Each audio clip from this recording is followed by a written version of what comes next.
ABN Radhakrishna, Venkatakrishna తమ తీరు మార్చుకోకపోతే తీవ్ర పరిణామాలు ఎదుర్కోవాల్సి ఉంటుందని హెచ్చరించారు వైఎస్ఆర్సీపీ రాష్ట్ర కమిటీ సభ్యురాలు పేలా వెంకటలక్ష్మి. రాష్ట్రంలో రోడ్లపై ఉన్న గుంతలపై చర్చ పెట్టాలని, ఇచ్చిన వాగ్దానాల్ని ఎలా గాలి కుదిరేశారో వాటిపై డిబేట్ చేయాలని డిమాండ్ చేశారు.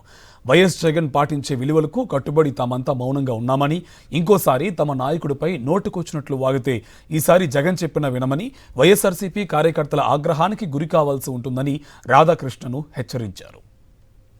రాజధాని కడతాం, అది కడతాం, ఇది కడతాం అని చెప్పి విష ప్రచారం చేసి ఈరోజు అధికారంలోకి వచ్చారు. వచ్చిన తర్వాత మీరు చేసే పనులేంటండి? మీరు పెట్టే డిబేట్లు ఏంటండి? మీరు ఏబిఎన్ ఛానల్ ఉండొచ్చు మీకు.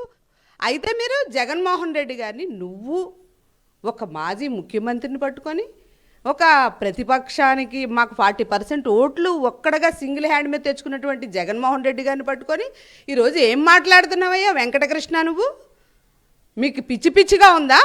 ఏది మాట్లాడినా జనం చూస్తారు, నమ్ముతారు అని చెప్పి ఈరోజు మీరు డిబేట్లు పెడతా ఉన్నారా తిట్టడం కోసం? మీరు ముందు ఆంధ్ర రాష్ట్ర ప్రజలకు ఏ వాగ్దానాలు ఇచ్చారో అవి నెరవేర్చడం మీద పెట్టండి. ఇంత మొల లోతు దిగిపోయి గోతులు ఉన్నాయి రోడ్ల మీద, అవి మీకు కనబట్టలేదు. దాని మీద డిబేట్ పెట్టక్కర్లేదా?